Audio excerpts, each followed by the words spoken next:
రోజుల నుంచి కుండపోత వర్షము.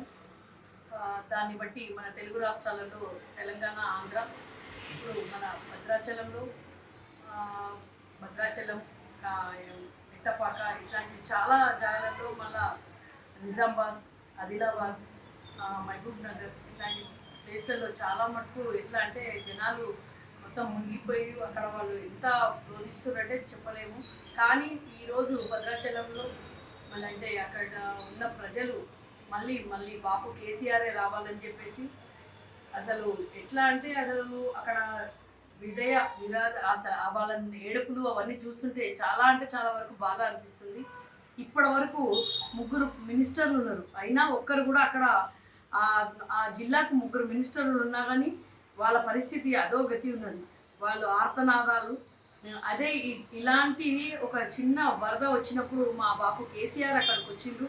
మళ్ళా అజయ్ అన్న అక్కడ మన మినిస్టర్ ఉండే, ఆ అన్న కూడా వాళ్ళకు తోడుగుండే అని ప్రజలందరూ మళ్ళీ మా బాపు కేసీఆరే రావాలన్నాడు. రేవంత్ రెడ్డి ఎక్కడ కొట్టుకుపోయిండో ఎవరికి తెలియదు. ఈ వరదలలో మళ్ళీ ఎక్కడ కొట్టుకుపోయిండో కూడా తెలియదు. మళ్ళీ మినిస్టర్లు పొంగిలేటి శ్రీనివాస్ వీళ్ళందరూ ఎక్కడ పోయినరు? వాళ్ళందరూ మిమ్మల్ని పోతే చెప్పుతో కొడదామని చెప్తున్నారు. ఎక్కడున్నారు మీరు? ఈ ప్రజలలో వాళ్ళకుండి వాళ్ళకి సహాయం చేయండి. ఓట్ల కోసం మాత్రం వచ్చి మమ్మల్ని మొత్తము అంటే వాళ్ళని ఒక మాయాజాలంలో చూపించి మమ్మల్ని వెళ్ళిపోయినరు. ఇదే మా బాపు కేసీఆర్ మమ్మల్ని 2 గంటలలో కేసీఆర్ వచ్చి అక్కడ మమ్మల్ని అంటారు కదా, వాళ్ళకు శరణార్థాలకు వాళ్ళ ప్లేస్లలో పెట్టిండు. వాళ్ళకు భోజనాలు అవి ఇవి 2 రోజులు 2 గంటలలో వచ్చిండ్రు. ఈరోజు 3 రోజులు అయినా కానీ వాళ్ళని పట్టించుకునే నాదుకుండు. ఇదే నా మార్పు రేవంత్ రెడ్డి, ఇదే అన్న మార్పు నువ్వు చేసింది ప్రజలలో. అసలు మిమ్మల్ని చూస్తుంటేనే మిమ్మల్ని బూతులు పురాణాలు చిన్న పిల్లల కాడికంటే మిమ్మల్ని ఏం బీకిండ్రా అని అడుగుతున్నారు. ఈరోజు రాష్ట్ర తెలంగాణలో అందరు చూస్తున్నారు. ఇట్లాంటిది వచ్చినప్పుడు బాపు కేసీఆర్ మనను 10 సంవత్సరాలలో ఎట్లా ఆదుకున్నాడు. ఇలాంటి వరదలు హైదరాబాద్లో ఎక్కడ వచ్చినా కానీ 1 గంట 2 గంటలలో రెస్క్యూ టీంలను, ఏరోప్లేన్లను, హెలికాప్టర్లు లేవు. ఈరోజు ఆంధ్రాలో 2 3 హెలికాప్టర్లు పోయిండ్రు. మళ్ళీ మన తెలంగాణకు ఎందుకు వస్తలేవు? ఇదే రేవంత్ రెడ్డి ఏం బీకుతున్నావు అని అంటావు కదా, అందరినీ మొగ్గనివి అని. మళ్ళీ నువ్వు మొగ్గనివి అయితే ఇప్పటి వరకు మళ్ళీ ఎవరిని కాపాడినావు? నువ్వు ఎక్కడికి ఎరోప్లేన్లు ఎక్కడ ట్రైన్లు లేవు. ఎవరు అసలు ఆదుకుని 9 మందిని ఎట్లా ఆదుకోవాలి? ఈ పాటికి బాపు కేసీఆర్ ఉంటే వాళ్ళకు ప్రాణభిక్ష పెట్టేది.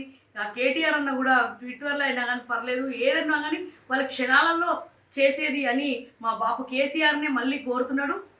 నువ్వు బాపు కేసీఆర్ ఆనవాళాలు తీస్తాను నువ్వు రేవంత్ రెడ్డి. ఈరోజు బాపు కేసీఆర్ ప్రతి మనసులో ప్రతి మనిషిలో గుండెలలో ఉన్నాడు.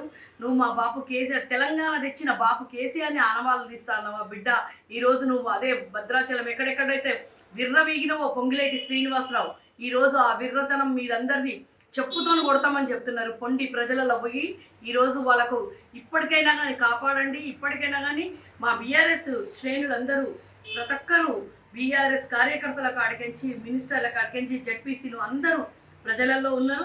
ఈరోజు కాంగ్రెస్ మినిస్టర్లు ఎక్కడ పోయినారని వాళ్ళు ఆర్తనాదాలు చేస్తున్నారు. ప్రతి ఒక్క బీఆర్ఎస్ నేతలకు ప్రతి ఒక్కరికి వాళ్ళని కాపాడాలని చెప్పేసి భద్రాచలంలో ఉన్న వాళ్లకు, అక్కడ ఉన్న వాళ్ళకి ప్రతి ఒక్కరికి నిజామాబాద్ ప్రతి జిల్లాలో కూడా మన బీఆర్ఎస్ శ్రేణులు ప్రజలలో ఉంటాము, ఉండి తీరుతాము. మళ్ళీ మా బాపు కేసీఆరే వస్తాడు. జై తెలంగాణ.